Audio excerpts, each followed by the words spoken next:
Magandang araw muli mga kapatid sa lansangan. Narito na naman tayo upang pag-usapan naman ang tungkol sa muffler ng ating mga sasakyan. Ang mga dapat at hindi dapat gawin sa ating mga muffler na ating ikinabit sa kotse man o sa mga motorsiklo. Matagal lang tinugunan ng LTO ang problema sa ingay na dulot ng mga sasakyan na dimotor at motorsiklo. Karamihan sa mga sasakyan ay idinisenyo upang magkaroon ng mababang antas ng ingay. Ito ay dahil ang pagkakalantad sa malakas na ingay ay maaaring magkaroon ng negatibong epekto sa parehong mga driver at pasahero.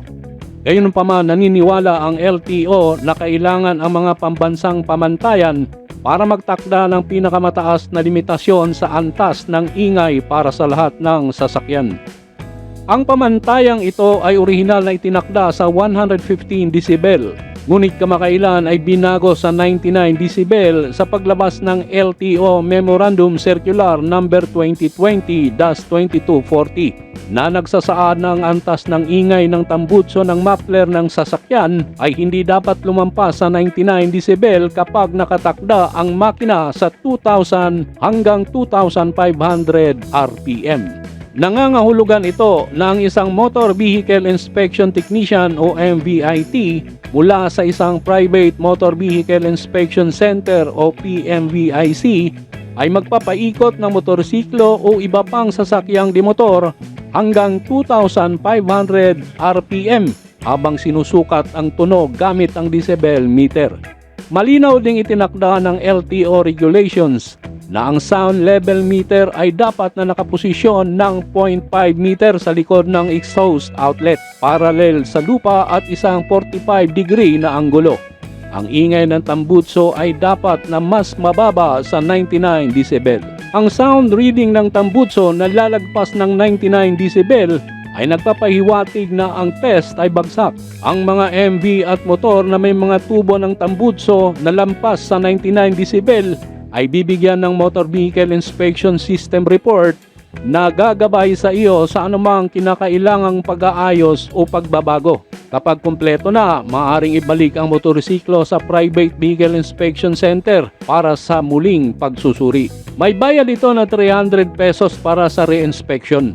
Kung hindi gagawin ang mga pagwawasto, may panganib na ang sasakyan ay maaaring hulihin o ma-impound alinsunod sa kasalukuyang mga regulasyon ng LTO. Pakitandaan ng anumang paglabag sa regulasyong ito ng LTO ay kumakatawan sa isang paglabag sa regulasyon ng LTO sa hindi wastong paggamit ng mga accessories, device, equipment at parts at magresulta sa pagbabayad ng multang nagkakahalaga ng 5,000 piso at hahantong sa pag-impound at isang mandatoryong pagpapalit ng exhaust pipe doon mismo sa impounding area. Kabilang sa iba pang mga bagay, ang LTO ay nagtakda ng mas mababang pambansang pamantayan, hindi lamang para sa kapakinabangan ng mga tsuper, kundi upang makatulong na mabawasan ang polusyon sa ingay sa bansa.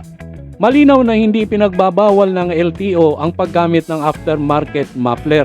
Huwag lang itong baguhin at lumagpas ang ingay sa itinakda ng batas na 99 decibel.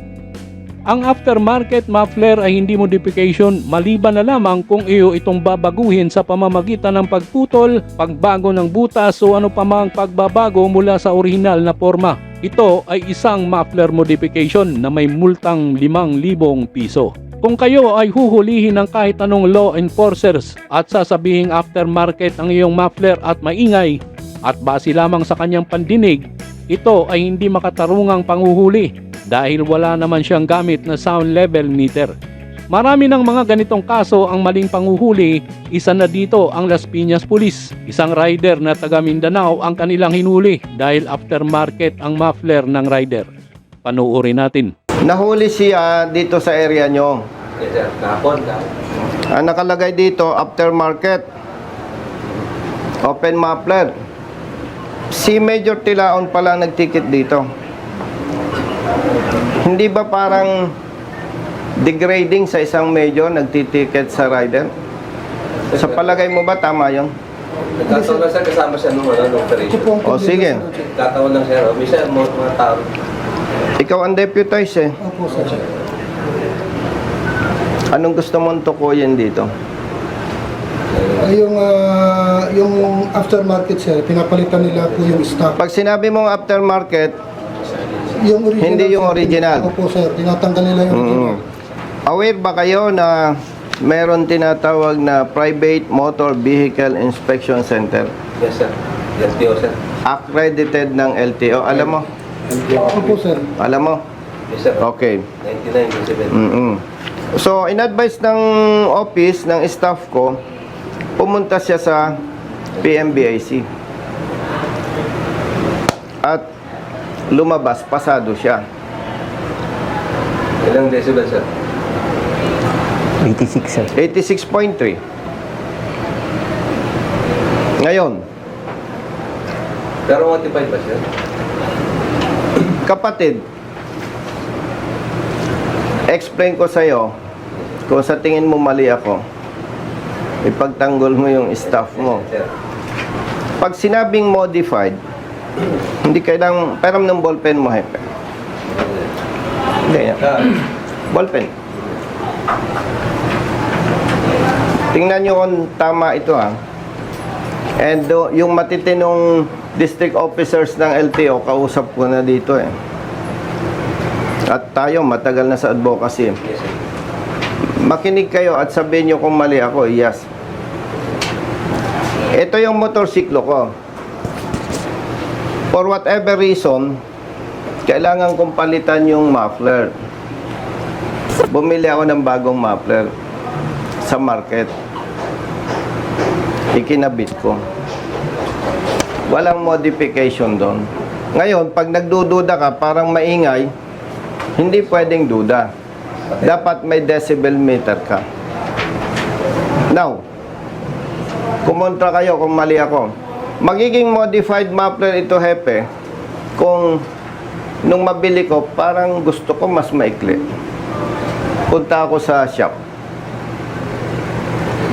Brother, putulan mo nga, parang gusto ko mas maikli, eh. Ginalaw. Brother, medyo paliitin mo nga o palakahin mo nga yung kanyang butas. Yun yung modified. Pero brothers, hepe, pag hindi mo ginalaw yung muffler, hindi yan modified. O sige, pagpalagay natin, magkakaiba tayo ng opinion. Hepe, pwede natin sabihin hindi kayo sang-ayon sa akin. Hindi lang nyo masabi dahil siyempre, senior ako sa inyo. Tapos congressman ako, edi ayaw nyong kumontra, tama ba? Now, ay kung sasabihin naman natin, tama si Major Tilaon, mali ang PMBIC. Magpetisyon tayo. I-abulis na yung PMBIC ng LTO. May problema. So, anong gusto ko i-point out dito, hepe? Pagdating sa ganitong issue, higit na may kapangyarihan ang PMBIC na accredited ng LTO. Kung ikukumpara natin sa drug-related issue, hindi pwedeng nagduda ka, panalo ka. Mas may kapangyarihan ang laboratory, Yes, sir. Yes, sir. ang chemist. Si Hepe galing sa PNP SAF. Sigurado ko marami ng kasama yan na namatay. So ang punto dito, marami tayong kapatid na pulis na nasakripisyong buhay dahil sa serbisyo. Pero dahil sa mali ng ating kasama, nasisira ang buong organization. Kaya gusto natin itong i-correct. So balikan ko, Iyas. Ang argumento dito, tama ba o mali ang huli ni brother? Pag sinabi mong tama ang huli niya, mali ang PMBIC. Kuha ko, sir. Di ba? Yes, sir. Pag mali ang PMBIC, kukwestiyonin natin yung kanilang machine.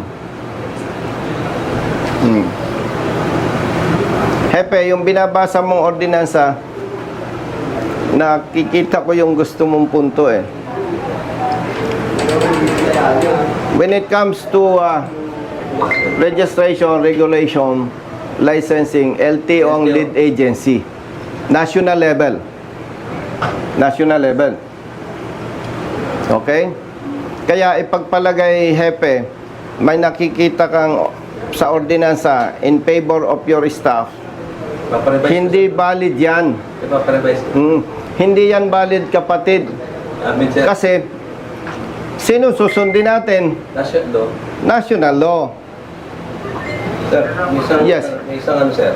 Kasi sinasabi niya, sir, sa ordinance, pagka nagpalit ka ng stock mo, dapat dalawa yung certification na yung iyong decimate is pasok sa requirement. May dala ka ba certification Yes. kapon? Kaya mo ba Kapatid. yung nahuli ka? Wala, sir. Okay, sir. Kapatid, ako magtatanggol sa kanya. Ako, sir.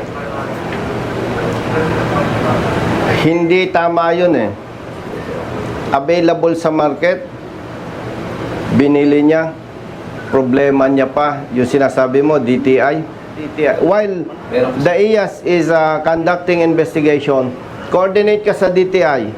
Kung sila nagbibigay ng certification, wala sa mandato nila yan. Hindi niya trabaho yung gusto ng ordinansa.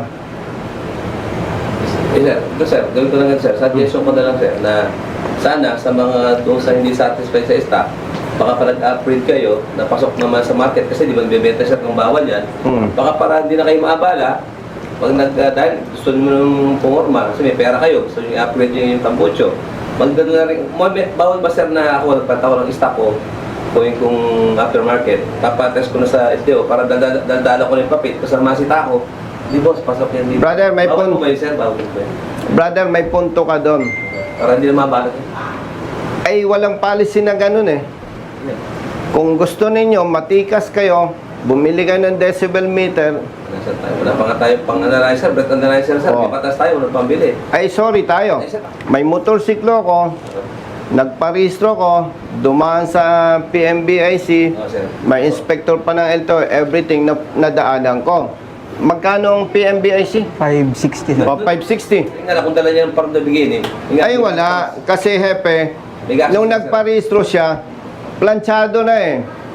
Nahuli ng bata mo, ng staff mo. Kami, in-advise namin, magpa-PMBIC ka. Sacrifice. Why? Kasi hindi pwedeng kwento lang. Kailangan may papel. Kung pupunta ako dito, abalahin ko ang IAS, abalahin ko kayo, tapos hanggang kwentuhan lang tayo. Oh. Maulit sir.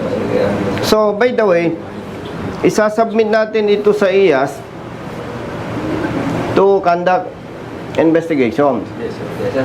Dalawa lang ang argumento, tama o mali. Pag sinabi mong tama ang huli, questionin ninyo ng PNP yung PMBIC.